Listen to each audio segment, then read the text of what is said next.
ላይፋችሁ ላይ እግዚአብሔር ስለነገ ይናገራችኋል። ፍጻሜያችሁ ላይ የሚያደርሱ ግን አንዳንድ ሰዎች አሉ። እነዛ ሰዎች እናንተ ህይወት ላይ እስካልመጡ ድረስ ትንቢት አላችሁ ትቅበዘበዛላችሁ፣ ድምጽ አላችሁ ትቅበዘበዛላችሁ። ዮሴፍ ወንድሞቹ ያሉበት ስፍራ አባቱ እዛ ነው ብሎ ነግሮታል። ወንድሞች እረኝነት ላይ ናቸው ብሎ ነግሮታል። ነገር ግን በምድረ በዳ እነሱን እየፈለገ ተቅበዘበዘ ይላል። ሰምታችኋል ጌታ ወዴት እንደሚያደርሳችሁ፣ ሰምታችኋል እንደምትባረኩ፣ ሰምታችኋል እንደምትበለጥጉ፣ ሰምታችኋል እንደሚሳካላችሁ። ግን ምድረ በዳ ላይ የተቅበዘበዛችሁ ከሆነ ለእናንተ የሚያስፈልጋችሁ አንድ ነው። ልበልን ያስታዋሽ ዛሬ ማወራችሁ ስለ ፍጻሜ ወይም ደግሞ ብዙ ሰው ታውቃላችሁ እዚህ ምድር ላይ ስትመጡ ለእናንተ የሚመስላችሁ በስተት የመጣችሁ ሊሆን ይችላል። ድንገትም በሚባል አቅጣጫ ተወለዳችሁ። እዚህ ምድር እስከገባችሁ ድረስ ግን እያንዳንዳችሁ ላይ እግዚአብሔር ፕሮግራም አለ። እዚህ ምድር ላይ ያሉ ሰዎች በሙሉ የእግዚአብሔር ፕሮግራም የሌለበት ሰው የለም። እግዚአብሔር ወዳቀደላችሁና እግዚአብሔር ወዳዘጋጀላችሁ ስፍራ እንዴት መሄድ እንዳለባችሁ አለማወቃችሁ ነው ትልቁ ችግር። ልክ ነኝ? እግዚአብሔር በነቢያት ይመጣል፣ ዴስቲኒያችሁን ይናገራል። ባለጠግነት ደግሞ ንግስናን ይሄን ብታደርግ ይሳካልሃል ትባላላችሁ። ትልቁ ችግር ያን ድምጽ ሰምታችሁታል። እዛ ስፍራ ላይ ግን እንዴት ልድረስ የሚለው ነገር ነው የእናንተ ጥያቄ። እነዛ ጥያቄዎች ዛሬ የሚመለሱበት ቀን ነው። አሜን። ዘፍጥረት ምዕራፍ 37 ቁጥር 15 እስከ 17 ያለው እነሆ በምድረ በዳ ሲቅበዘበዝ ሳለ አንድ ሰው አገኘው። እየተቅበዘበዘ ሳለ አንድ ሰው አገኘው። ሰውየው ምን ትፈልጋለህ ብሎ ጠየቀው። እሺ። እርሱም ወንድሞቼን እፈልጋለሁ በጎቹን የሚጠብቁበት ወዴት እንደሆነ እባክህ ንገረኝ አለ። በጎችን የት እየጠበቁ እንዳለ እባክህ ንገረኝ ብሎ ጠየቀው። እሺ። ሰውየውም ከዚህ ተነስቷል፣ ወደ ዶታይን ሂድ ሲሉም ሰምቼዋለሁ አለው። ሰውየውም ከዚህ ተነስተው ወደ ዶይታይ እንሂድ ሲባባሉ ሰምቻለሁ። እሺ። ዮሴፍም ወንድሞቹን ተከታትሎ ሄደ፣ በዶታይም አገኛቸው። ሰውየው መጥቶ የጠፉብህ ወንድሞች በዶታይን ያሉት ወደ ዶታይን ሂድ ያለው ሰዓት እዛ ስፍራ ዮሴፍ ተከትሎ የሄደ ሰዓት ምን አላቸው? አገኛቸው። ከቤት ሲወጣ የወጣበት ዓላማ ወንድሞቹን ለማግኘት ነው። ወንድሞቹን ለማግኘት ወጥቶ በምድረ በዳ እየተቅበዘበዘ ነው። እግዚአብሔር ወደ ነገራችሁ ስፍራ እየሄዳችሁ ድንገት በምድረ በዳ እየተቅበዘበዛችሁ የምትቀመጡበት አይነት ሲዝን አለ። ይሄ ሰው ወንድሞቹን ከቤተሰቡ መካከል ፈልጎ ወጥቷል። የተላከው ወንድሞችን ፈልግ ተብሎ ነው። የዚህ ሰው ዓላማ ምንድነው ሲባል ወንድሞቹን ማግኘት። ድንገት ወንድሞቹን ፈልጎ ወጥቶ ምድረ በዳ ላይ መቅበዝበዝ ጀመረ። ከዛ በፊት አግኝቶት የማያውቀው አንድ ሰው፣ ለሱ አንድ ሰው ነው፣ ለኔ አንድ እግዚአብሔር መልአክ ነው። አሜን። ቢኮዝ ከዛ በፊት ዮሴፍን አያውቀውም፣ የዮሴፍን ወንድሞች አያውቁት። ብዙ በጎች ያሏቸው ሰዎች አሉ፣ ብዙ እረኞች አሉ። የሱ ወንድሞች እንደሆኑ በምን አውቆ ነው ወደ ዶታይን ሂድ ያለው? ሄሎ ወደ ዶታይን ሂድና ወንድሞችን በዛ ምን ትላለህ? ታገኛለህ። ላይፋችሁ ላይ እግዚአብሔር ስለ ነገ ይናገራችኋል። ፍጻሜያችሁ ላይ የሚያደርሱ ግን አንዳንድ ሰዎች አሉ። እነዛ ሰዎች እናንተ ህይወት ላይ እስካልመጡ ድረስ ትንቢት አላችሁ ትቅበዘበዛላችሁ፣ ድምጽ አላችሁ ትቅበዘበዛላችሁ። ዮሴፍ ወንድሞቹ ያሉበት ስፍራ አባቱ እዛ ነው ብሎ ነግሮታል። ወንድሞች እረኝነት ላይ ናቸው ብሎ ነግሮታል። ነገር ግን በምድረ በዳ እነሱን እየፈለገ ተቅበዘበዘ ይላል። ሰምታችኋል ጌታ ወዴት እንደሚያደርሳችሁ፣ ሰምታችኋል እንደምትባረኩ፣ ሰምታችኋል እንደምትበለጥጉ፣ ሰምታችኋል እንደሚሳካላችሁ። ደን ግን ምድረ በዳ ላይ የተቅበዘበዛችሁ ከሆነ ለእናንተ የሚያስፈልጋችሁ አንድ ነው። ለዮሴፍ ፍጻሜውን ያመለከተው አይነት ሰው ዛሬ ሲነሳላችሁ አይቻል። አሜን። ሲነሳላችሁ አይቻል። አሜን። ውሰድ ውሰድ ውሰድ ውሰድ ይሁንላችሁ በኢየሱስ። ብዙ ሰው ትንቢት ይነገረዋል። ትንቢቱ ተነግሮ 5 ዓመት 10 ዓመት ሆነዋል አልተፈጸመም ይላል። ልክ ነኝ? 7 ዓመት ሆኖታል አልተፈጸመም ይላል። ትልቁ ችግር ምንድነው? ትንቢት ብቻ ወደ ፍጻሜያችሁ አያደርስም። ትንቢታችሁ ጋር እንዲያደርሷችሁ ወደ ፍጻሜ የሚያደርሷችሁ አንዳንድ ሰዎች አሉ። ዛሬ ወደዚህ ስፍራ የመጣሁት ለብዙ ሰዎች ወደ ፍጻሜያቸው ላደርሳቸው መጥቻ። ትንቢት ልናገር አልመጣሁም፣ ትንቢትን ላስፈጽም መጥቻ። እኔ ነኝ የሚል ሰው በኢየሱስ ስም ይሁንለት። ውሰዱ በኢየሱስ ስም፣ ውሰዱ በኢየሱስ ስም፣ ውሰዱ በኢየሱስ ስም፣ ውሰዱ በኢየሱስ ስም። አሜን አሜን። ሄሎ ዶይታይን ነው ያሉት ወንድሞች ብሎ ወደ ወንድሞቹ ምን አለው? አደረሰው። እዛው ስፍራ ላይ ነው ወንድሞቹን ያገኘው። ሰውየው የነገረው ስፍራ ላይ ነው ወንድሞቹን ያገኘው። አንዳንዶቻችሁ ብዙ ትንቢቶች አሏችሁ። በጣም ብዙ ትንቢቶች። ሚሊዮነር ትሆናለህ የሚል ትንቢት አለ። እዛ ፍጻሜ ላይ የሚያደርስ ሰው ላይፍ ላይ እስካልመጣ ድረስ ያ ትንቢት ሆኖ ነው የሚቀመጠው። ዛሬ ከዚህ ስትወጡ ወደ ፍጻሜያችሁ የሚያደርሷችሁ ሰዎች በጌታ በኢየሱስ ስም ያገኛችኋል፣ ያገኟችኋል፣ ያገኟችኋል፣ ያገኟችኋል፣ ያገኟችኋል በኢየሱስ ስም። ይኸውላችሁ ከቤት ሲወጣ ዓላማው ዮሴፍ ወንድሞቹን ለማግኘት ነው። ወደ ፍጻሜ ለመድረስ እግዚአብሔር ዴስቲኒ ሄልፐር ወይም ወደ ፍጻሜ የሚያደርሱ ሰዎችን እስካልሰጣችሁ ድረስ ወደ ፍጻሜ መሄድ አትችሉም። እየሰማችሁኝ ነው? እግዚአብሔር ደግሞ በዮሴፍ ሕይወት ላይ ትልቁ ዓላማው ንጉስ እንዲሆን ነው። አንዳንድ ዴስቲኒያችሁ ላይ የሚያደርሷችሁን ሰዎች እናንተ በማትጠብቁበት አይነት መንገድ ነው የምታገኟቸው። ግብጽ ምድር ላይ መግባት ካለበት ዮሴፍ፣ ግብጽ ምድር ላይ ንጉስ መሆን ካለበት ዮሴፍ የገዛ ወንድሞቹ ዮሴፍን መሸጥ አለባቸው። ወንድሞቹ እስካልሸጡ ድረስ ወደ ግብጽ መውረድ አይችልም። ግብጽ ምድር ላይ እግዚአብሔር ወዳየለት ንግስና መምጣት አይችልም።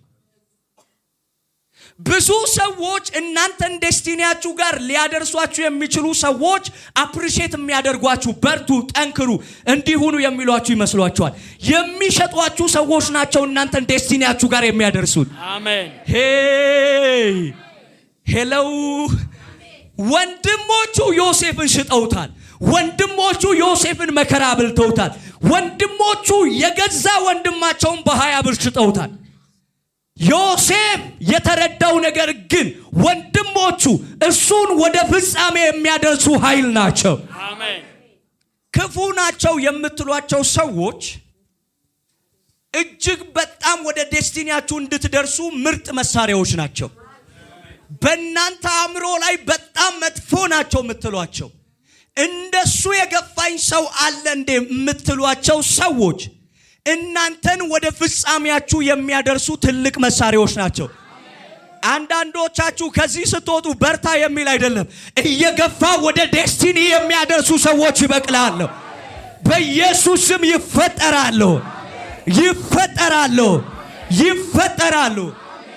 ይመስላችኋል ዮሴፍ በ20 ብር ባይሸጥ ግብጽ ምድር ላይ ሆኖ ፕራይም ሚኒስተር የሚሆን ይመስላችኋል? ዮሴፍ ግብጽ ምድር ላይ ፕራይም ሚኒስተር እንዲሆን የእግዚአብሔር ዓላማ ነው። የእግዚአብሔር ዓላማ አስፈጻሚዎች ደግሞ ወንድሞቹ ናቸው፣ ክፉ የተባሉ ወንድሞች። ይኸውላችሁ ወደ ፍጻሜያችሁ እየገሰገሳችሁ እያላችሁ እንደ ጴጥሮስ አንተ ከምትሰቀል እኔ ብሰቀል ይሻላል ከሚሉ ሰዎች ይልቅ እንደ ይሁዳ የሚሸጧችሁ ሰዎች ናቸው የሚጠቅሙት። ሄሎ ኢየሱስ እዚህ ምድር ላይ ሲመጣ የመጣበት ትልቁ ዓላማ ለመሰቀል ነው። ስለ ሰው ሁሉ ኃጢአት ራሱን በመስቀል ላይ ለመሰቀል ነው። ከጴጥሮስ በላይ ትልቁን ሚና የተጫወተው ይሁዳ ነው። ይሁዳ ወደ ፍጻሜ የሚያደርስ መሳሪያ ነው ብላችሁ ግን እናንተ አታስቡም። ይሁዳ ባይሸጠው ኖሮ ኢየሱስ ወደ መስቀል ጋር አይደርስም። ወደ መስቀል ጋር እንዲደርስ የሚሸጠው ሰው ግዴታ ያስፈልጋል። አሁን ብዙዎቻችሁ ትልቁ ችግራችሁ ለምን ተገፋው ነው። እናንተ የማታውቁት የሚገፏችሁ ሰዎች እናንተን ወደ ፍጻሜያችሁ የሚያደርሱ ናቸው። የሚገፏችሁ ዋጋ የሚያስከፍሏችሁ እለት እለት ጨካኝ የሚሆኑባችሁ ሰዎች እናንተን ወደ ፍጻሜ የሚያደርሱ ሰዎች ናቸው። አሁን እግሮቻችሁ ወደ ፍጻሜያችሁ ሲቸኩል አይቻል።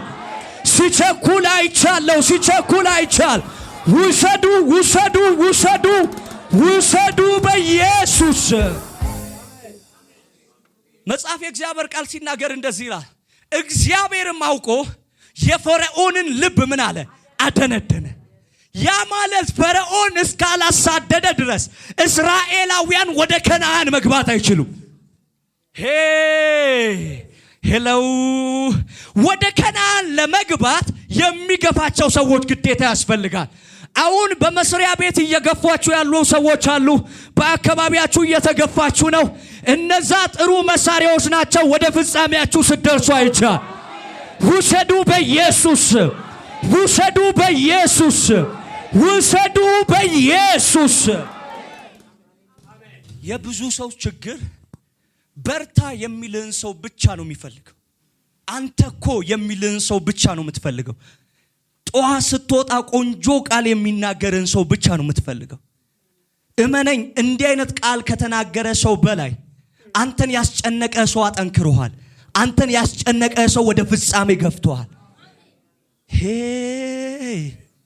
አንዳንድ ሰዎች ሲታትሩ ካያችሁ አንተማ አይሳካልህም አንተማ ምናምን ሲባል እንደሚሳካለት ለማሳየት ታታሪ ሰራተኛ ይሆናል። እየሰማችሁ ነው? ጎበዝነ ካለ ሰው ይልቅ ይሄኛው ሰው ጠቅመዋል ማለት ነው። ኢየሱስ ያድናል። አሁን እግሮች በኃይል ሲፈጥኑ አይቻል። ወደ ፍጻሜያችሁ የሚያደርሷችሁ ሰዎች ብዙ የሚያመጉሷችሁ፣ ብዙ አፕሪሼት የሚያደርጓችሁ፣ ብዙ ስለናንተ ጥሩ ነገር የሚናገሩ ሰዎች አይደሉም። እናንተን የሚገፉ ሰዎች ናቸው። ሄሎ ኢየሱስ ያድናል። በጣም አንዳንድ ሰው ትልቁ ችግሩ ምን እንደሆነ ታውቃላችሁ? እነዚህን ሰዎች እንደ ጥሩ ስጦታ ሳይሆን እንደ ጠላት ስለሚቆጥር የሆኑ ሰዎችን ሰብስቦ ማልቀስ ነው ስራውን የሚያደርገው። ዮሴፍ ያቃል ወንድሞቹ እንደጠቀሙት ባያቅ ኖሮ የሆኑ ሰዎችን ሰብስበው የገዛ ወንድሜ እኮ ነው በ20 ብር የሸጠኝ እያለ ያስለቅስ ነበር። አብዛኛው ኢትዮጵያዊ ሰዎችን ሰብስቦ ከንፈር ማስመጠጥ ነው የሚፈልገው። ከንፈር ሲመጠጥለት ደስ ይላል። ይሄ ምንም የሚጠቅመው ነገር የለም። እግዚአብሔር ሩቅ ሊያስኬዳችሁ ሲፈልግ ከንፈር የሚመጡ ሰዎችን ሳይሆን የሚገፉ ሰዎችን ነው የሚሰጣችሁ። አሁን እግዚአብሔር ካላችሁበት ስፍራ ወደ ሌላ ከፍታ ሲያደርሳችኋል።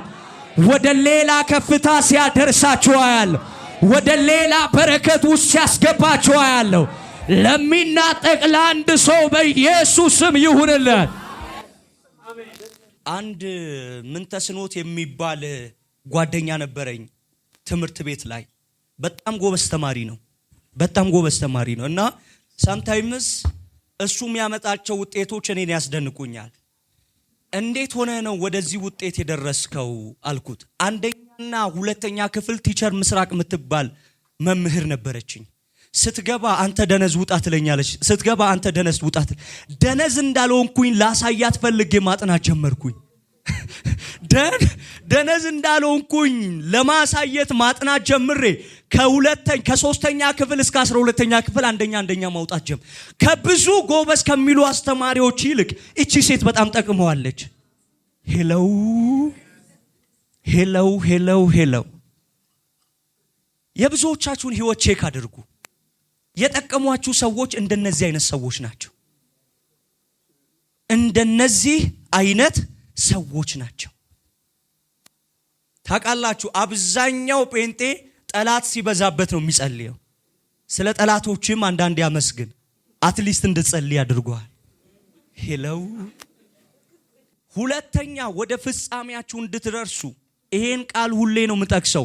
እግዚአብሔር የሚሰጣችሁ ፌቨር ነው፣ ሞገስ ነው።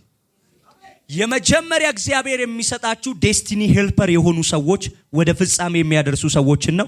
ሁለተኛ የሚሰጣችሁ ፌቨር ወይም ደግሞ ሞገስ። እስኪ ሞገስ በሉ፣ ሞገስ በሉ፣ እስኪ ሞገስ በሉ፣ እስኪ። እሺ ዘጸአት 12:36 እግዚአብሔርም ለሕዝቡ በግብፃውያን ፊት የፈለጉትን እንዲሰጣቸው ሞገስን ሰጠ። ይኸውላችሁ የፈለጉትን እንዲሰጧቸው ማለት ግብፃውያንን እንዲበዘብዙ ብቻ አይደለም። ያንን ይዘው ሄደው ወደ ከነዓን እንዲወጡም ጭምር ነው ሞገስን ጌታ ይሰጣቸው። ታውቃላችሁ፣ ፈርዖን አላስወጣም ብሎ ረጅም ሰዓት ታግሏል። በጣም ትላልቅ ታምራቶችን እግዚአብሔር እዛ ስፍራ ላይ አድርጓል። በነዛ ታምራቶች እስራኤላውያን ከግብፅ መውጣት አልቻሉ። ከግብፅ የወጡት መቼ ነው ሲባል በግብፃውያን ፊት እግዚአብሔር ለእስራኤላውያን ፌቨርን የሰጣቸው ሰዓት ነው። ጠላቶቻችሁ ሳይወዱ ወደ ፍጻሜያችሁ የሚለቋችሁ መቼ ነው ሲባል ወደ ህይወታችሁ ሞገስ የተለቀቀ ሰዓት ነው።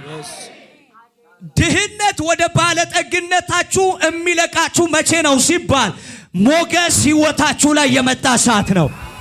ዛሬ ሞገስ ይመጣባችኋል። ይሄ ህዝብ 400 ዓመት ሙሉ ባሪያ ሆኗል።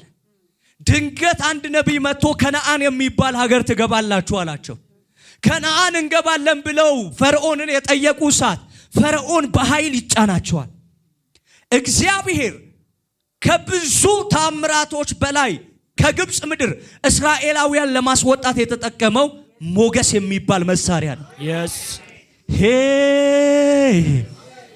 አሁን ረጅም ዓመት ሰርታችሁ ረጅም ዓመት ለፍታችሁ በድህነት ውስጥ ቆይታችኋል።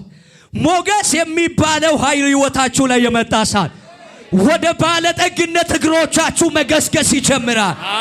ይሁንልህ በኢየሱስ፣ ይሁንልህ በኢየሱስ፣ ይሁንልህ በኢየሱስ። ፌቨር ወደ ፍጻሜያችሁ የሚያደርስ ትልቅ መሳሪያ ነው። ሩት የምትባል ሴት ታውቃላችሁ? ሩት ድንገት እየቃረመች ነው ያለችው። እግዚአብሔር በቦዔዝ ፊት ምንድነው የሰጣ ሲባል ሞገስ። የዚህ ሴት መጨረሻ የቦዔዝ እርሻ ላይ መቃረም ሳይሆን የቦዔዝ ቤት መቀመጥ ነው፣ ሚስት መሆን ነው። እዛ ስፍራ እንድትገባ ግን ያደረጋት ምንድነው ሲባል ሞገስ። አስቡት፣ ሰራተኛ ሆናችሁ ነው የሰው ቤት የገባችሁት። በንጋታው ራሳችሁን የቤቱ ዋና አስተዳደር ሆናችሁ አገኛችሁት። እኔ ሲመስለኝ እዛ እርሻ ላይ ግብርና የሚሰሩ ሰራተኞች እየቃረመች እያለ ዞር በይ ከዚህ ይሏታል፣ ይገፏታል። ተነሽ ከዚህ ይሏታል፣ ያሳዷታል። በሁለተኛው ቀን ስትመጣ እነዛን ሰራተኞች አንተ እዚህ ጋር ከምትሰራ እዛ ጋር ግባ አለችው። ምንድነው ሲባል ትላንትና እየቃረመች የነበረች ሴት በንጋታው አሰሪያቸው ሆና ጠበቀች። ፌቨር ሲመጣ እንደዚህ ነው የሚያደርጋችሁ። ናችሁ ብለው ሳይጨርሱ ባለጠጋ ሆናችሁ ትጠብቃላችሁ። ምንም የለውም ብላችሁ ሳይጨርሱ ባለ ብዙ ባለጠግነት ትሆናላችሁ። ብዙ ባለጠግነት እድል ፈንታችሁ ይሆናል። ድንገት ከቤት በእግሩ እየሄዳ የነው ብለው ሳይጨርሱ በመኪና እየነዳ ትመለስባችኋል። ምንድነው ሲባል ሞገስ። እስኪ ሞገስ በሉ። አንድ አስቴር የምትባል ሴት አለች።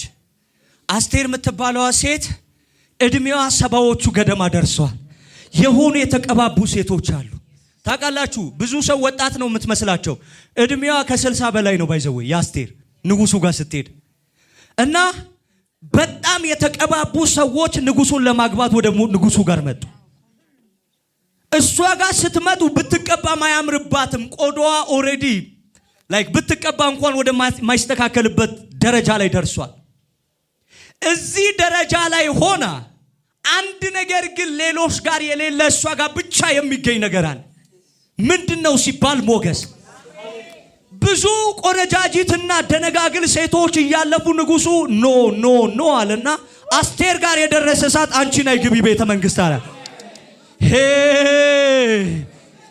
ሞገስ ላይፋችሁ ላይ የመጣ ሰዓት እንድትመረጡ የሚያደርጋችሁ ነገር ባይኖራችሁ እዚህ ስፍራ እንድትገቡ ይሄ ያስፈልጋችኋል የሚባል ነገር እናንተ ጋር ባይኖር ምንም አይነት እንትን ባታሟሉ ሞገስ ብቻ ይዛችሁ የማይገባ ስፍራ ትገባላችሁ። የማይደረስበት ቦታ ትደርሳላችሁ። አንድ ሰው የሚያምን ሰው ካለ ይሁንለት። ውሰዱ በኢየሱስ። ይኸውላችሁ በሞገስና በዴስቲኒ ሄልፐር ወደ ፍጻሜ ትደርሳላችሁ። የመጨረሻ ደግሞ አንድ ነገር ሲኖራችሁ ፍጻሜያችሁ ላይ ትቆያላችሁ። ብዙ ሰው ወደ ፍጻሜ መድረስ ደግሞ ችግሩ አይደለም። ወደ ፍጻሜው ይደርሳል፣ ከፍጻሜው ደግሞ ይወርዳል። ለዛ ነው ሚሊዮነር ነበርኩኝ አሁን ምንም ነገር የለኝም የሚሉ ሰዎች አይገጥሟችሁ? በጣም ብዙ ፋይናንስ ነበረኝ፣ ያ ፋይናንስ አሁን እጄ ላይ የለም። ጌታን ረጅም ታይም አገልግያለሁ፣ ትላልቅ ስፍራ ላይ ቆሜያለሁ የሚሉ ሰዎች አሁን እዛ ስፍራ ግን አይደለም። ፍጻሜያችሁ ላይ ለመቆየት ደግሞ የሚያስፈልጋችሁ ነገር አለ። መጽሐፈ ዜና ሁለተኛ ዜና ምዕራፍ 1 ቁጥር 10 አሁንም በዚህ ሕዝብ ፊት እወጣና እገባ ዘንድ ጥበብንና ዕውቀትን ስጠኝ። ይህንን ቃል የሚናገረው ሰለሞን ነው። ሰለሞን ንግስና ቦታ ላይ የደረሰው በመወለድ ነው። ያ ማለት የአባቱን መንግስት ነው የወረሰው።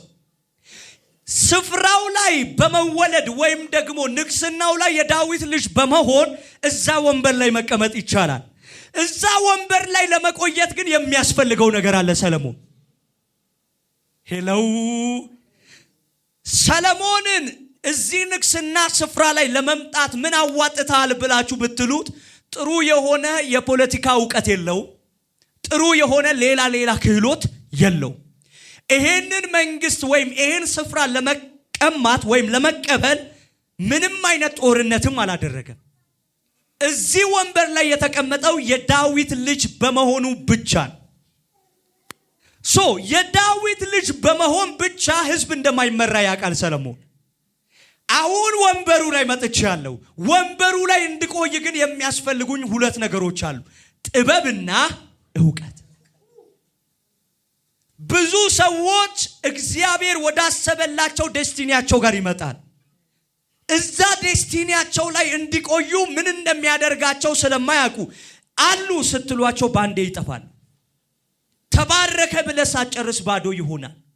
ተሳካላት ብለሽ ሳትጨርሺ ከእጃቸው ነገር ይነጠቃል። ለምንድነው ብላችሁ ስትሉኝ ጥበብና ዕውቀት ስለጎደላቸው። ይሄ ጥበብና ዕውቀት እስኪያገኛችሁ ድረስ በዛ ስፍራ ላይ መቆየት አትችሉ። ለዛ ነው ይሄን ህዝብ አለ ዝም ብዬ እየወጣውና እየገባው መምራት አልችልም። ይሄ ህዝብ የሚመራው በጥበብና በዕውቀት ነው። አሁን ካንተ የምፈልገው ወንበሩን አይደለም። አሁን እዚህ ወንበር ላይ የሚያቆየኝን ዕውቀትና ጥበብ ነው የምፈልገው። አሁን ባለጠጋ ብቻ አይደለም የምትሆኑት፣ በባለጠግነት ውስጥ እንድትቆዩ የሚያደርግ ጥበብ ይለቀቅላችኋል። በባለጠግነት ውስጥ 10 ዓመታትን ሚሊዮነር ነው የተባልክ 40 ዓመታትን እንድትቆይ የሚያደርግ ጥበብ ያገኘሃል በኢየሱስ። ንግስና በመወለድ ሊመጣ ይችላል። ንግስና ላይ መቆየት ግን በጥበብና በዕውቀት ነው የሚቻለው። ሁለት ነገር ያስፈልጉኛል አለ። እዚህ ወንበር ላይ የሚያቆየኝ ጥበብና ዕውቀት።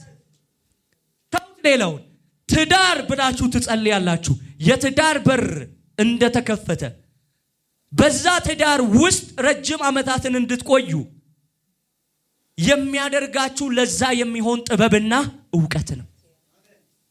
ሁሉም የተዘጉ በሮች ተከፍተውላችሁ በተከፈተ በር ውስጥ እንድትቆዩ የሚያደርጋችሁ ጥበብና ዕውቀት ነው። ያ ደግሞ እንዲሰጣችሁ ጸልያለሁ። ያ እንዲጨመርላችሁ ጸልያለሁ። ያ እንዲበዛላችሁ ጸልያለሁ። እስኪ ጥበብ በሉ፣ ጥበብ በሉ፣ ጥበብ በሉ። ይሰጣችሁ በኢየሱስ ስም፣ ይሰጣችሁ በኢየሱስ ስም፣ ይሰጣችሁ በኢየሱስ ስም። ራሳችሁ ላይ እጅን አድርጉ። እጃችሁን ራሳችሁ ላይ አድርጉ። በጌታ በኢየሱስ ስም በጥበብ የተሞላችሁ ሁኑ። ዕውቀትና ማስተዋል ከናንተ ዘንድ አይታጣ። እግዚአብሔር አምላክ ብዙ ነገር የምትመሩበትን ጥበብ ይስጣችሁ። በባለጠግነት ውስጥ የምትቆዩበትን ጥበብ ይስጣችሁ። ምድሪቱን የምትመሩበትን ጥበብ ይስጣችሁ። ኃያላን እንዲሰማችሁ የሚያደርግን ጥበብ ይስጣችሁ። ሆነላችሁ። እየሰማችሁ ነው? ትልቁ ነገር ምንድነው ሲባል እዛ ስፍራ ላይ የሚያቆያችሁ ጥበብ ነው። ጥበብና ዕውቀት ዛሬ ያ እንዲሰጣችሁ ጸልያለሁ። የብዙዎቻችሁ ታሪክ ሲቀየር ያለ፣ የብዙዎቻችሁ ህይወት ሲለወጥ ያለ፣ የብዙዎቻችሁ ነገር ሲቀየር ያለ ይሁንላችሁ በኢየሱስ